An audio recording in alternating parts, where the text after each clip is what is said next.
ये अंदर की बात समझ। मंत्र मिला मतलब पूरे निकुंज की चाबी मिल गई।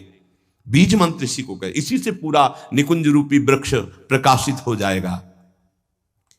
इष्ट देव में, गुरुदेव में जितना तुम्हारे भाव की कमी रहेगी उतना ही उपासना असफल रहेगी।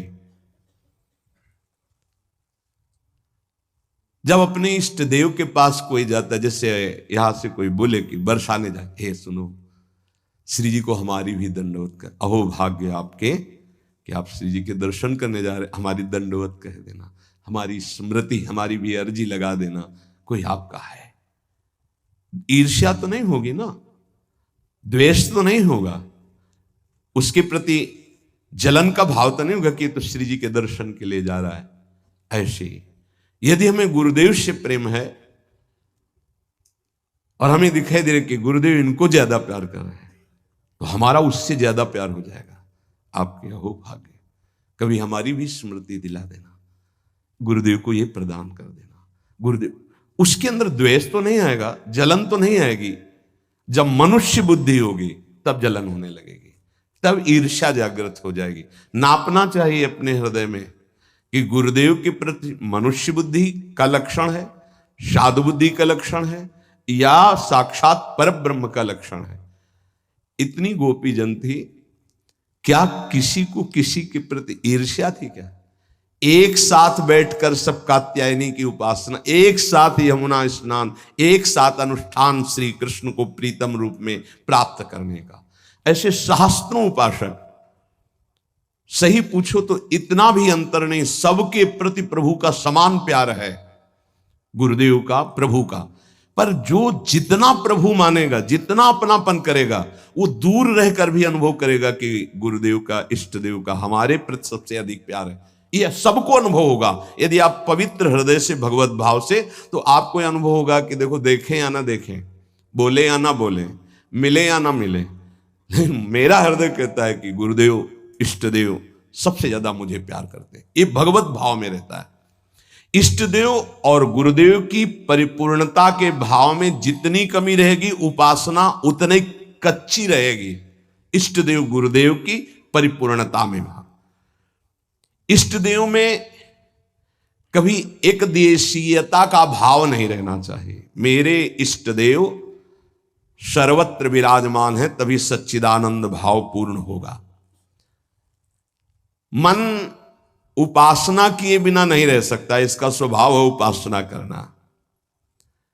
यदि प्रभु की उपासना नहीं की तो भोगों की उपासना ये करेगा ही करेगा, तुम इसे रोक नहीं सकते हो। अगर ये भोगों की उपासना करेगा तो दुख, चिंता, भय, शोक, मृत्यु, इससे तुम बच नहीं सकते हो। और मन का स्वभाव उपासना करना, ये बिना उपासना किए नहीं रह सकता।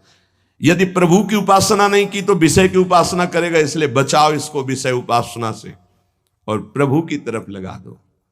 तो बोले, जानते हुए कि ये विषय उपासना पाप कराएगी, फिर भी हम इसे क्यों नहीं रोक पाते? तो श्री भगवान कह रहे हैं कि तुम्हारा ज्ञान तीन तरह से ढक गया। पहला, अग्नि में जैसे धुआं पर अग्नि है, अर्थात ज्ञान है, पर धुआं हट जाए तो सही ज्ञान दिखाई दे, ऐसे पहली स्थिति उपासक की विषय उपासना की तरफ, काम वासना की तरफ जब होती है, उस समय एकदम वो ज्ञान जागृत करने के लिए सत्संग आदि का सहयोग तो बच जाएगा। नहीं, दूसरी आती दर्पण में मल की तरह, अब उसमें बड़ा प्रयास करने पर। तीसरी आती है जेर में ढका हुआ गर्भ, अब उसमें समझ में ही नहीं आता कि क्या ठीक है क्या नहीं ठीक है, जो वासना आई वैसी क्रिया हो गई। आवृतम ज्ञान में तेनो ज्ञानिनो नित्य वैरिणा काम रूपेण कौन्तेय दुष्पूरेणानलेन च। हे कुंती नंदन, ये काम अग्नि है, ये कभी तृप्त होने वाला नहीं है। जैसे अग्नि में धीरे धीरे घी डालो तो भड़केगी, वो शांत नहीं होगी। ये ज्ञानियों का बहुत बड़ा दुश्मन है, तो अज्ञानियों का मित्र है। काम से ही तो सुख का अनुभव करते हैं। संसार में शास्त्रों की संख्या में केवल काम सुख के लिए ही सारा चिंतन है। देख लो, हमें पढ़ना लिखना है, खूब रुपया कमाना है, अपनी कामनाओं की पूर्ति करनी। काम का सीधा तात्पर्य केवल एक ही इंद्रिय से नहीं, सर्वेंद्रियों के भोग से है। अगर ये दुश्मन है तो किनका है? जो इस संसार रूपी महान दुखालय से मुक्त होना चाहते हैं। वैसे है तो दुश्मन उनका भी, क्योंकि दुख शोक चिंता भय पाप आचरण कराता है, पर वो मित्र मानते हैं, इसी से वो सुखी होना चाहते हैं। ज्ञानिनो नित्य बैरिणा, ज्ञानियों का यह दुश्मन है। तो कोई ऐसा न समझ ले कि ज्ञानियों को भी काम परास्त करता है क्या? तो यहां ज्ञानी शब्द शास्त्र ज्ञानी से, ब्रह्मबोध से नहीं है। ब्रह्मबोध संपन्न महापुरुष के हृदय में नहीं स्वात्मा रामम विषय मृग तृष्णाम भ्रमयति, भ्रम पैदा ही नहीं कर सकती माया। जहां आता है जो ज्ञानिन कर चिता परई बरियाई विमोह बस करई, वो शास्त्र ज्ञानी, ब्रह्मबोध संपन्न महापुरुष नहीं। वहां गुंजाइश ही नहीं है। जैसे भगवत प्रेमी महात्मा नहीं, अभी वैदिक भक्ति गौड़ी भक्ति तक हो सकता है, लेकिन अनुराग, जहां अनुरागात्मिका भक्ति जागृत हुई, प्रेम लक्षणा भक्ति, वहां प्रवेश नहीं किसी विकार का। ऐसे ही शास्त्र ज्ञान साधना तक हो सकता है काम का प्रभाव, लेकिन ब्रह्मबोध संपन्न महापुरुष के हृदय में नहीं।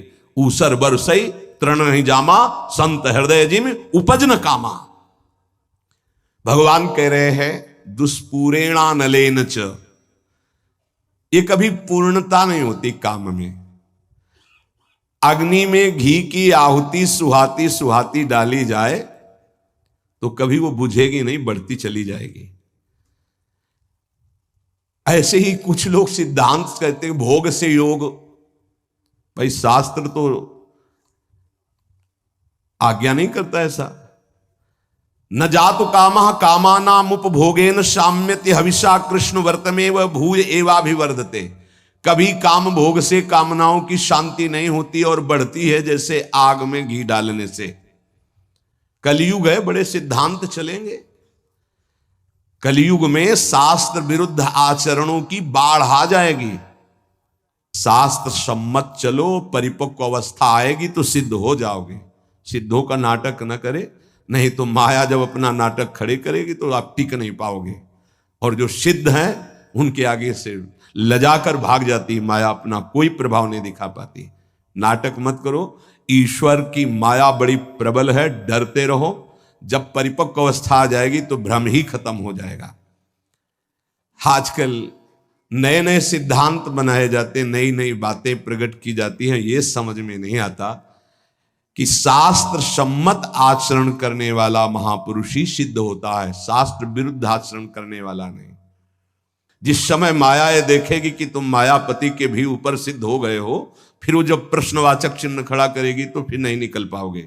यहां बड़े बड़े झुक के निकले हैं, कोई भी हो। इसलिए हर उपासक से प्रार्थना है कि दंभ नाटक पाखंड न किया जाए। धैर्य पूर्वक चलोगे तो सिद्ध हो जाओगे। तुम्हारा जन्म ही हुआ है सिद्ध होने के लिए।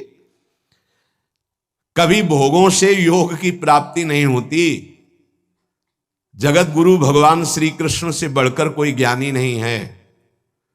त्यागात शांतिरनंतरम भगवान के शब्द हैं, और ये भी भगवान के शब्द हैं। और लोगों का मन यही चाहता है कि कोई ऐसा मार्ग मिले जिससे मनमानी भोग भोगने को मिले और योग भी हो जाए। फिर क्या है? फिर तो भीड़ वही लगेगी जहां भोग से योग है। भोग त्याग से योग, उसमें तो कोई बिरला। कोई एक पाव भगत जी में मोरी। आज शास्त्र की मर्यादा को ही नहीं समझा जाता है। जो जितना मन, फिर अंत में बड़ी दुर्गति होती है। मनमानी आचरण करने वाले की अंत में बड़ी दुर्गति होती है। इसलिए सावधान, तस्मात् शास्त्रम प्रमाण। आज तक ऐसा कोई सिद्ध महापुरुष नहीं हुआ जो शास्त्र मर्यादा के विपरीत आचरण सिद्ध होके करता हो।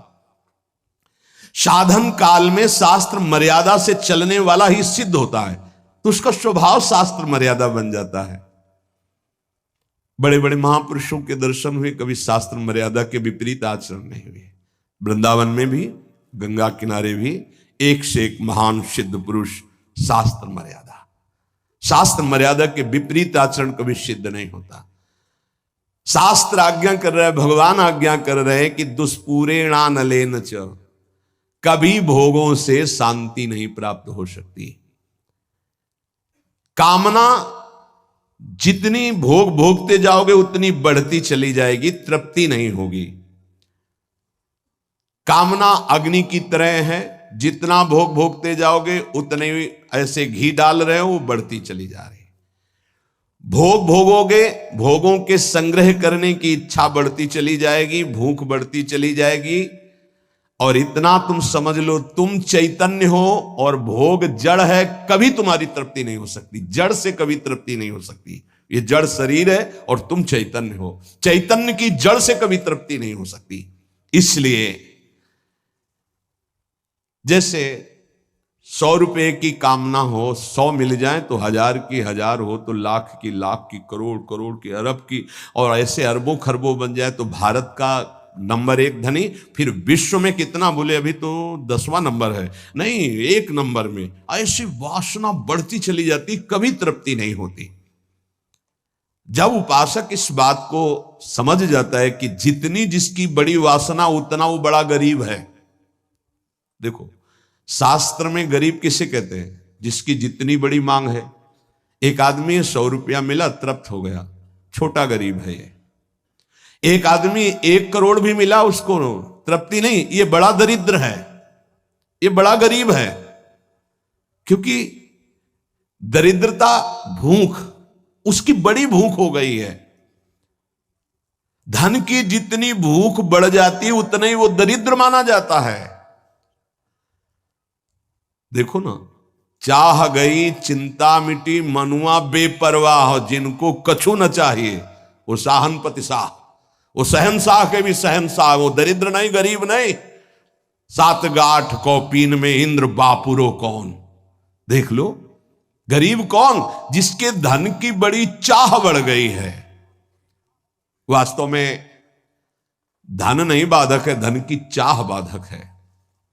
धन मिल जाए तो साधु सेवा, गौ सेवा, अस्पताल बनवा दे, गरीबों की औषधि के बहुत से बढ़िया मंगलमय कार्य। लेकिन धन की चाह बढ़ जाए तो निरपराध को दंड देना, असमर्थ असहाय को लूट लेना, हिंसा कर देना, न जाने कितने अपराध जागृत हो जाते हैं इस धन की चाह में। वो परमात्मा प्राप्ति की तो बात जाने दो, धर्म भी नहीं समझ पाता है। इसलिए दुष्पूरेणानलेन च, ये कभी पूर्ति नहीं होने वाली कामनाओं की आज तक किसी की नहीं हुई। काम रूपेण नाशवान शरीर पदार्थ की भोग वासना, ये काम रूपेण है, ये बहुत बड़ा दुश्मन है, ये भगवत प्राप्ति नहीं होने देगी। नाशवान शरीर भोग, नाशवान वस्तु भोग, नाशवान भोगों की चाह, ये भगवत प्राप्ति ये नहीं होने दे रही। ज्ञान सबको है कि 4 दिन बाद मर जाना है, ज्ञान सबको है, यहां से कुछ नहीं जाएगा, वस्तु व्यक्ति स्थान आपका किया हुआ पाप कर्म और पुण्य कर्म साथ जाएगा। पर वो शुभ क्यों नहीं कर पाता, वो लाभ क्यों नहीं कर पाता? क्योंकि काम ने ढक दिया है। काम वासना, कामना किसे कहते हैं? जिसका अभाव खटक रहा है। अप्राप्त की प्राप्ति की चाह का नाम कामना है। सुख की कामना से ही हम सारे चाहें पैदा करते हैं। जितनी चाह है उसके अंतर में सुख है। ये वस्तु मिल जाए तो सुख मिल जाएगा, ये शरीर मिल जाए सुख मिल जाएगा, ये पद मिल जाए सुख, जितनी भी चाह है उसके मूल में सुख है। और बावरे बाहरी कहीं सुख नहीं, सुख तो तेरे अंदर है, सुख राशि तू है। कहीं तुझे जड़ प्रकृति में सुख नहीं मिल सकता कभी भी, क्योंकि तू अविनाशी का अंश है। तुझे विनाशी प्रकृति कभी तृप्त नहीं कर सकती, पक्की बात। पर यह ज्ञान काम क्यों नहीं कर रहा? क्योंकि काम ने ढक दिया है। कैसे ढक दिया? जैसे बोले अग्नि को धुएं ने, दर्पण को मैल ने, जेर को ने गर्भ को, ऐसे तेरा ज्ञान ढक गया है सतोगुण रजोगुण तमोगुण वृत्ति होने के कारण। अप्राप्त की प्राप्ति करने का नाम, सुना हुआ देखा हुआ भोग, उसे भोगने की इच्छा का नाम, उस भोग को संग्रह करने की इच्छा का नाम कामना। और अंतःकरण में बहुत सूक्ष्म वृत्तियां भोगों की दबी हुई है, उनका नाम वासना। और ये वस्तु ये भोग तो चाहिए ही मुझे, इसके बिना मैं नहीं जी सकता, इसका नाम स्पृहा। और ये तो हमारी बहुत पसंद की वस्तु है, व्यक्ति है, स्थान है, आसक्ति। अब आशा लगाए हुए हैं कि ये भोग तो मिलेगा ही, जरूर मिलेगा, आज नहीं तो कल, इसे आशा कहते हैं। अब अधिक से अधिक भोग लूं, इसे लोभ कहते हैं। भोगे हुए भोगों को पुनः भोग लूं, इसे तृष्णा कहते हैं। अब चाहे मांगना ही क्यों ना पड़े, ये प्रबल इच्छा बढ़ गई, याचना। इस तरह ये पूरा काम ही है जो कामना, वासना, स्पृहा, आसक्ति, याचना, लोभ, तृष्णा इनके रूप में प्रकाशित होता है। ज्ञानिनो नित्य वैरिणः, जो साधन मार्ग आपको मिला है और जो इस मार्ग में चल रहे हैं वो सब साधक ज्ञानी हैं, चाहे जिस मार्ग के हो। क्यों? क्योंकि वो अज्ञान का त्याग कर सत मार्ग में चल रहे हैं, तो विवेकी तो है ही, ज्ञानी तो है ही। उनका एक खास दुश्मन है। और बोले जितने संसारी लोग हैं उनको तो मार के गिरा दिया। दुश्मन तो तब होता है ना विपक्ष खड़ा हो, वहां कोई विपक्ष है नहीं है, वो तो उसी में राजी है ना। साधक ज्ञानी, जो ज्ञान जागृत हुआ कि असत है और त्याग कर चला, अब वो गिराने की कोशिश। काम रूप बैरी, ज्ञानिनो नित्य बैरिणा। इसको दुश्मन कौन समझता है? काम को मित्र समझता है, दुश्मन कहां समझता है। अंदर कामनाएं उत्पन्न नहीं, कभी जले कि ये दुश्मन जागृत हो रहा, नहीं, आप उसको मित्र मान रहे। जो मन कामना से युक्त होता है उसे पूर्ति करने के लिए प्रयासरत हो जाते हैं। साधन ना करने वालों के लिए ये महान दुखदाई है, पर वो पहचानते नहीं हैं और साधक पहचानता है इसे।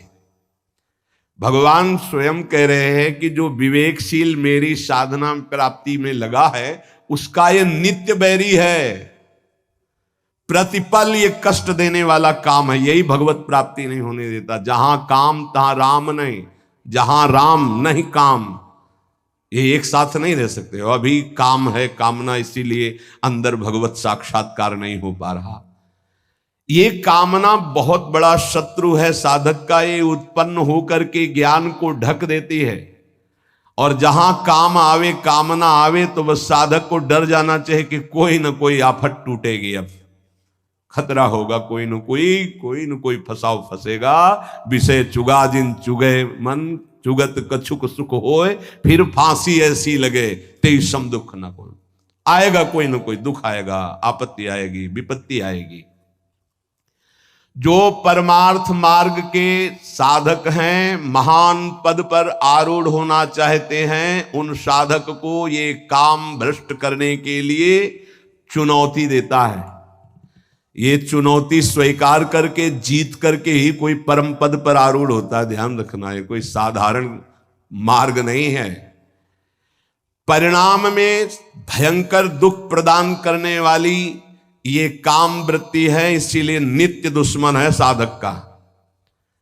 भोगों में लगे हुए अज्ञानी जन इस काम को मित्र के समान देखते हैं, क्योंकि कामना के कारण भोगों में उनको सुख मिलता है। यदि कामना ना हो तो सुख नहीं मिलेगा। आवृतम ज्ञानम, आवृतम ज्ञान में तेन ज्ञानिनो नित्य बैरिणा। इसका काम क्या होता है? काम का कि ये सबसे पहले तुम्हारे ज्ञान को ढक देगा। निर्णय नहीं कर पाओगे कि ठीक है कि गलत है, गलत है कि ठीक, अरे चलो, निर्णय नहीं कर पाओगे, फिसल जाओगे। ये वैसे होता तो हर योनि में इसका प्रभाव है, काम का। चींटी, चुनमुन, पक्षी सबके अंदर। मनुष्य में एक बचाव पक्ष केवल है, विवेक अन्य योनियों में ढका रहता है, वो प्रयोग नहीं कर सकते। केवल जीवन निर्वाह तक का ज्ञान है। अन्य पशु पक्षी को कहां पाना है, कैसे पानी पीना है, बस इसके आगे नहीं। मनुष्य इस काम से बच सकता है, अन्य जीवों के लिए बचने का कोई ज्ञान नहीं है। केवल मनुष्य, और उसमें भी साधक। पर यह काम इतना प्रबल है कि सबसे पहले ज्ञान को ढकता है, निर्णायक को पकड़ लेता है। निर्णायक है बुद्धि, और निश्चय करती सुख तो है इसमें। आप कोई नहीं बचा सकता, निर्णायक फंस गया। पेशकार चिल्लाता रहे और न्यायाधीश ना बोले तो पेशकार की एक भी नहीं चलेगी। मन है पेशकार, बुद्धि है न्यायाधीश, और न्यायाधीश बोल पड़े तो फिर पेशकार की नहीं चलेगी। न्यायाधीश को ही पटकता है। बुद्धि न्यायाधीश है पूरे साधना में, पूरे अंतःकरण में। काम बुद्धि को सबसे पहले, मुखिया को पकड़ ले, पूरा का पूरा घर अधीन हो गया। तो इस घर का मुखिया, साधना का मुखिया है बुद्धि। बुद्धि उसको तत्काल अधीन, बुद्धि बचा ले। होए बुद्धि जो परम सयानी, तीन तन चिते ना नहित जानी। ये तो नाश कर देगा हमारा, नहीं, बुद्धि अधीन ना होने पावे। बुद्धि अधीन हो गई तो फिर पूरा डिपार्टमेंट अधीन हो जाएगा। जैसे राजा को बंदी बना लिया तो सब अस्त्र डाल देंगे सैनिक, उनको बंदी बनना ही पड़ेगा। ऐसे ही पूरे साधना का जो मुख्य है वो बुद्धि है, पूरे अंतःकरण का जो मुखिया है वो बुद्धि है। काम क्या करता है? बुद्धि को सीधे बंदी बनाता है। ध्यान रखना, सीधे बुद्धि को अटैक करता है। बुद्धि तो निर्णय करने में असमर्थ हो जाती है। यार बुद्धि काम नहीं की, मेरे से गलती हो गई, बुद्धि काम नहीं की। और जब कोई डांटता है कि तुम्हारी बुद्धि भ्रष्ट हो गई, तुमने ऐसा क्यों बोला, ऐसा क्यों किया, ऐसा क्यों खाया, ऐसा क्यों, बुद्धि, वो बुद्धि को अपने अधीन। किस बुद्धि को? जिसमें यह निश्चय हो गया कि सुख तो है यार इसमें। अब वो बुद्धि बच नहीं सकती, क्योंकि उसमें काम का पर्दा ढक गया कि सुख है। भगवान कहते दुख योनि या दुखालयम, तुमने निश्चय कर लिया सुख है, भगवान के विरुद्ध। अपने प्रति कोई अप्रिय व्यवहार करे तो बुरा लगता है ना। तो इससे ज्यादा अप्रिय व्यवहार क्या होगा जो हमारे इष्ट और गुरु से हमको विमुख कर दे। वो बुरा नहीं लगा तुम्हें, काम तुम्हें प्रिय लगा, यही बुद्धि भ्रष्ट का लक्षण है। और देख लो, इष्ट और गुरु से न जाने कितने दूर कर देता है ये काम। अगर साधक इस वैरी को वैरी की तरह देखे, तभी क्या ज्ञानीनो नित्य वैरिणा, तुम्हारे परम सत्य इष्ट से दूर कर दिया स्मरण, और तुम्हें बुरा नहीं लगा, तुम उसको प्रिय भाव से देख रहे हो काम को, इसका मतलब तुम्हारी बुद्धि भ्रष्ट हो गई, पकड़ में आ गई काम के। इसीलिए निरंतर भजन करना। सेवक जी महाराज निष्काम धर्म के सिद्धांत के वर्णन करने वाले वो भी मांग रहे हैं, देव कृपा करी बुद्धि प्रकाश। हमारी बुद्धि सदैव प्रकाशित रहे, अंधकार से युक्त ना हो तभी ठीक है। अगर प्रकाश क्या है? नाम, नाम जप, उसी से शुद्ध ज्ञान बचा रहेगा। नहीं, ज्ञान होने पर भी ज्ञान को ढक देगा। नाम जप बहुत आवश्यक है, बहुत आवश्यक। नाम जप देख लेना, अगर आप पकड़ लिए नाम जप तो आप परिणाम देख लेना, लोक परलोक में सब जगह। तुमको ये तो याद नहीं रहेगा कि ये शब्द बार बार याद रहे कि देख लेना, कृतार्थ कर दिया, ये बात याद नहीं रहेगी, लेकिन कृतार्थ हो जाओगे। मान लो, केवल तुम मान लो। आंख मूंद के जब सब कर ही रहे हो तो एक और पकड़ लो ना, राधा राधा राधा राधा, सुख मिले दुख मिले, अब कुछ भी हो छूटने वाला नहीं राधा नाम। तो आप देख लेना परिणाम में। कामना के त्याग में सुख है, ये बुद्धि ज्ञान नहीं दे पा रही है। ज्ञान तो है कि गलत है, पर अंदर है कि इसमें सुख है, तो गलत होने पर भी हमसे हो जाता है। ये ज्ञान सच्चा नहीं है कि इसमें सुख नहीं है। और जिसके हृदय में ये आ गया है कि संसार में भोगों में सुख नहीं है, सातरत सातरत सा लोकांतर, बस इतना ही झंझट है। जो फसाव है, जो बंधन है, वो केवल इतना ही है कि शास्त्र और सदगुरुदेव कह रहे हैं संसार में भोगों में सुख नहीं है, वो हमारी बुद्धि कह रही है। बस ये झगड़ा मिट जाए, जो वो कह रहे हैं कि नहीं, तो हमारे हृदय में भी आ जाए नहीं, बस हो गया। इतनी बात केवल सुधारनी है साधना से, कि जो शास्त्र और गुरुदेव कह रहे कि संसार में भोगों में सुख नहीं, तो वही बात हमारे हृदय में आ जाए। और वो उतर नहीं रही। ईमानदारी से वृंदावन की भूमि में बैठे हो, देख लो। हाँ, कहीं बहुत है तुम दुखी हो गए हो तो कहोगे कि सुख नहीं है, पर अनुकूलता आ जाने पर आ जाएगा कि सुख है। कहीं पिट चुके हो तो कह दोगे कि बहुत दुख है, क्योंकि वहां पिट चुके हो। लेकिन वही अनुकूलता आ जाए तो फिर आ जाएगा कि ले सुख तो है। बहुत विचित्र है, भगवान की माया बहुत विचित्र है। जब मनुष्य उपासना मार्ग में चलता है तो कामनाओं की बाढ़ आती है। ध्यान रखना। कैसे?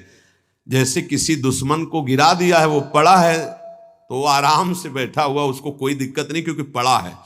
अगर खड़ा हो गया दुश्मन, अब वो क्या करेगा? बैठा रहेगा? वो तो पूरी ताकत लगा के फिर गिराएगा। अपने लोग खड़े नहीं, अपने लोग चल पड़े हैं प्रभु की तरफ। आप काम टांग मारेगा कि एक कदम नहीं चलने देंगे। तो ये ज्ञानिनो नित्य वैरिणा। अब उसके ऊपर जो पहले कभी गंदगी नहीं समझ में आई थी, उससे ज्यादा गंदी बात उसको समझ में आई। ये बिल्कुल स्पष्ट समझ लीजिए। आप देखोगे श्री जी की तरफ, प्रभु की तरफ, और उसी क्षण वो दिखाएगा कुछ और, इतनी गंदी बात दिखाएगा कि आपको लगेगा कि हम प्रभु की तरफ भी न देखें। रख रहे हैं भोग प्रभु को पवाने के, और वो अपना का क्या आंख मूंद करके बैठो। भोग लगाने के समय तो मानसिक भोग पवाया जाता है क्या? अरे वो पता नहीं कहां कहां विचरता है, कहां कहां विचरता है। भक्तमाल में एक चरित्र में आता है कि एक संत भगवान गए, राजा से कहा मिलना है, तो सेवा में थे ठाकुर जी की। तो उन्होंने कहा कह दो कि ठाकुर जी की सेवा में। वो त्रिकालज्ञ महापुरुष थे, बोले सेवा में? और उस समय सोच रहे थे कि वो जूती को साफ करवा के चिकना के उसको ऐसे कर। बोले वो तो जूती साफ करवा रहा है कि सेवा कर रहा है, मन से वो कहाँ है? तो तुरंत भाग के आए कि तो कोई त्रिकालज्ञ महापुरुष है। ये केवल भगवान के भजन से सुधरेगा। मन में जैसे घड़ी चलती है ना, ऐसे कामनाओं की घड़ी चल रही है। देख ले, वो अंदर देख ले, और जहां नाम चलाओ तो और घड़ी जोर से चलने लगती है। ऐसे तो सेकंड सेकंड में, मिनट मिनट में। हमें लगता है कि जब नाम चलावे तो हमें लगता है कि घड़ी बिल्कुल रफ्तार से चले, उसको सेकंड मिनट से मतलबे नहीं है। साधक परेशान हो जाता है, ये ले माला रख दी। ऐसी स्थिति होती है। आप लोग मतलब देख लीजिए, अब हम तो देख ही रहे हैं, बचपन से देख रहे हैं, इसकी चाल देख रहे। जब कोई बात करने लगे तो ऐसी तसल्ली होती, बच गए, मानो जैसे बच गए। अब एकदम मंत्राकार वृत्ति कर रहे, जल रहा है मन। जहां कोई आए, राधे श्याम राधे श्याम। अब बातचीत शुरू हुई तो एकदम अघा के सांस मन लिया कि यार अब फुर्सत मिली है। फिर देखो चैन मिल जाएगी। बस इसको चैन नहीं लेने देना। अगर इसको चैन लेने दिया तो तुम्हें बेचैन कर देगा, पक्की बात। अब ये लड़ाई लड़ी ले जाती है हर एक से, क्योंकि वो अपने को मन माने हुए है। इसीलिए प्रभु सत्संग की बात पकड़ लो, नहीं तो बहुत विचित्र खेल है अंदर का। ध्यान रखना, आप बड़े भाग्यशाली हो जो आपको सत्संग मिल रहा है, आप समझ पा लो और मन से लड़ पाओ गुरु कृपा से, तो जीत जाओगे आप। मन को जिताने के लिए गुरुदेव हैं, दूसरा कोई उपाय नहीं। बात समझ लेना। नहीं तो हमने पढ़ा है योग वासिष्ठ में कि हिमालय को उठा लेना संभव हो सकता है, तूफान को रोक लेना संभव हो सकता है, लेकिन मन को अधीन कर पाना इससे भी कठिन है। हिमालय कौन उठा लेगा? ऐसे इस असंभव कार्य को, मन को रोकने गुरुदेव की कृपा से, उन्होंने जो मंत्र दिया, नाम दिया, उनका जो कृपा प्रसाद है, वो हमारे मन को निष्काम कर देगा। इसलिए गुरु चरणों का आश्रय लेकर खूब नाम जप करें और धैर्य ना छोड़ें। और मन से हार जाओ तो भी मत हारना। ये जन्म भगवत प्राप्ति के लिए भगवत प्राप्ति करनी ही करनी है, पक्का नहीं अगला जन्म क्या होगा हमें कुछ पता नहीं। और ये हार किस युग में पूर्ति होगी इसका भी पता नहीं। इसलिए ये गुंजाइश नहीं रखनी कि इस जन्म में ना सही तो अगले जन्म में। नहीं नहीं, इसी जन्म में करनी हो जाएगी। हम राधा राधा बोल रहे हैं, अभी शरीर छूटे तो अभी श्री जी मिलेंगे। हमारा मन जीता हुआ है या नहीं जीता हुआ? अजामिल वैश्यागामी अंतिम में पुत्र के बहाने नारायण बुलाया, परम पद मिल गया। जीते या ना जीते, राधा राधा कह रहे तो हम जीते ही है। नागरी दासी जन्म जीतायो, बलिहारी बलिहारी हमारी सब ही बात सुधारी। कृपा करी श्री कुंज बिहारी, नरसिंह कुंज बिहारी। बिल्कुल डरना मत, डरने की जरूरत नहीं है, घबराना मत। और प्रभु हाथ जोड़ के कहते छोड़ना मत। हमारे प्रभु को मत छोड़ देना। नहीं छोड़ देंगे, है तुम्हारी श्रद्धा, श्रद्धा से आकाश में क्या फर्क पड़ता है बावरे, समझ। तुम्हारा कल्याण हो जाएगा, तुम्हारा मंगल। ऐसा थोड़ी कि तुमने अश्रद्धा कर ली तो भगवान की शक्ति में कुछ अंतर आ गया, कोई अंतर है? अरे भाई तुम्हारा मंगल हो जाएगा, तुम्हारा कल्याण हो जाएगा। इसलिए तुमसे हाथ जोड़ के कहते हैं कि हमारी बात, हमारे शास्त्र की बात, हमारे गुरुजनों की बात एक मान लो।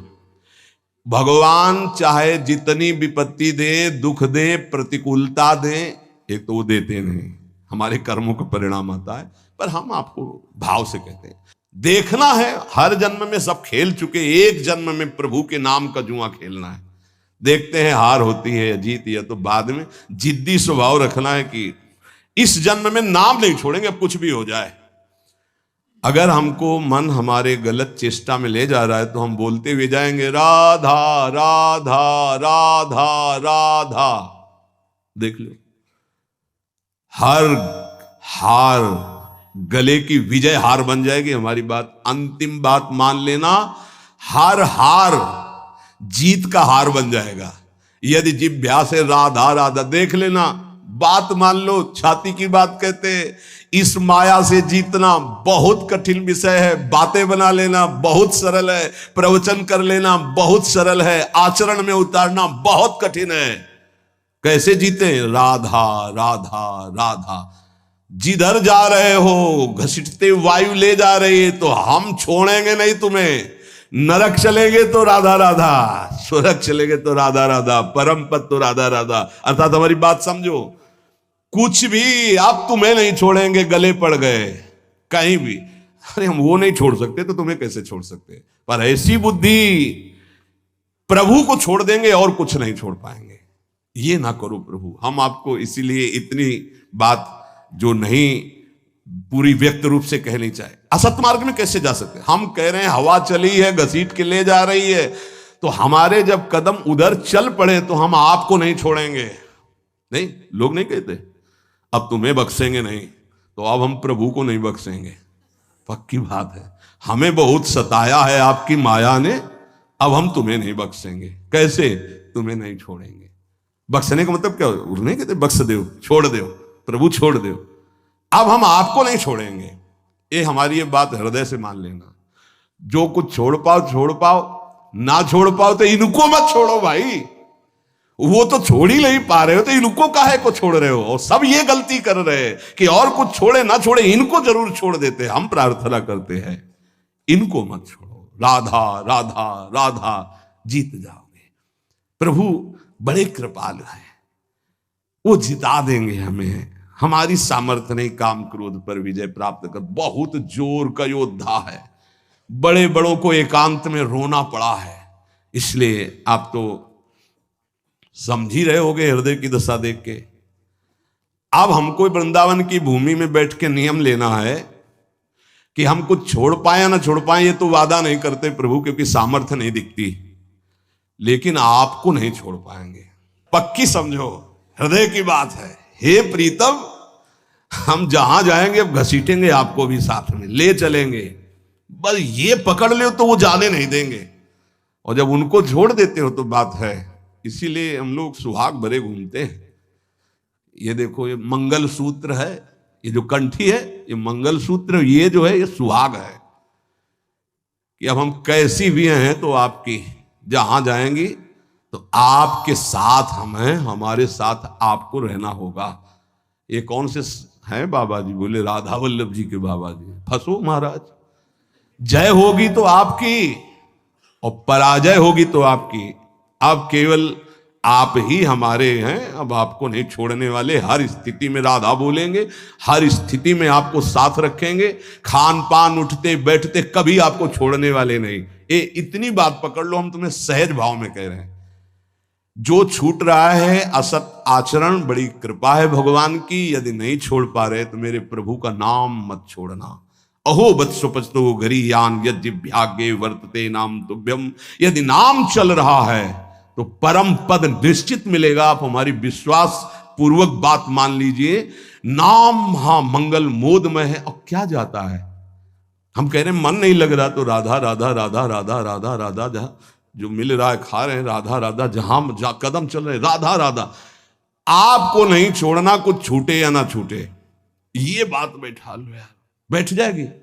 बड़ी कठिन है, अगर बैठा लो तो बात बन जाएगी। हम तो सार बात ये पकड़ पाए हैं कि महाराज आपके लायक हम बन पावे कि ना बन पावे कोई वादा नहीं है। ये छोड़ दे इसका भी वादा नहीं। फिसड्डी हैं, आज कहेंगे कसम से, कल फिर वही करेंगे। हमारे में ताकत नहीं नजर आ रही। देख लो भाई, अब भीष्म प्रतिज्ञा वाले जो है उनको तुम प्रणाम करते हैं, पर भीष्म जैसे तो भीष्म ही जी थे, दूसरे तो है। तो एक बात पकड़नी हम कलयुगी साधकों को, हर स्थिति में प्रभु आपको नहीं छोड़ने वाले। बस ये बात हमारे दिमाग में बैठ गई है। हर स्थिति में अपवित्र पवित्रो वा, भाई ये बात बैठा लो, सबसे हाथ जोड़ के कह रहे हैं, आपके कल्याण के लिए कह रहे हैं। कैसी भी स्थिति हो, राधा राधा राधा राधा, जीत जाओगे, जीत जाओगे। संयम, नियम, व्रत, नाना प्रकार के तीर्थयाटन, समुदाय साधन के ऐसे ऐसे अपराध हैं, एक क्षण में सबको भस्म कर देंगे। लेकिन नाम एक अविनाशी ऐसा है, किसी की भी ताकत नहीं कि इस नाम को भस्म कर सके। जैसे कल एक उपासक ने पूछा कि 1 महीने में 1 बार क्रोध करने से भजन नष्ट हो जाता है, तब तो भजन का क्या लाभ मिलेगा? कहा नहीं, भजन नष्ट नहीं होता, उसका फल ढक जाता है। राधा बोला अविनाशी, किसी की ताकत नहीं कि इसको नष्ट कर सके। हाँ, बोलने की क्षमता रुक जाएगी आपकी अगर अपराध बनेगा, और उसका प्रभाव आनंद रुक जाएगा, लेकिन वो तुम्हारा वहीं जमा है। तुमसे महत अपराध बनेगा, दंड भोगोगे। अगर 100 बार नाम लिया है तो 101 बार से शुरू होगा, 99 से नहीं। ये ध्यान रखना, ये अमोघ अविनाशी बैंक में जमा हो जाता है। भरत जी मृग बने तो मृग की अवस्था में भी वही मंत्र जपे जो भरत जी के रूप में जप रहे थे। इसलिए नाम नहीं छोड़ेंगे महाराज, चाहे जहां हमको तुम्हारी ये माया ले जाए, हम बोलेंगे राधा राधा ही। यही जीवन का परम लाभ मिल जाएगा अगर पकड़ लो प्रभु का नाम, प्रियाजू का नाम।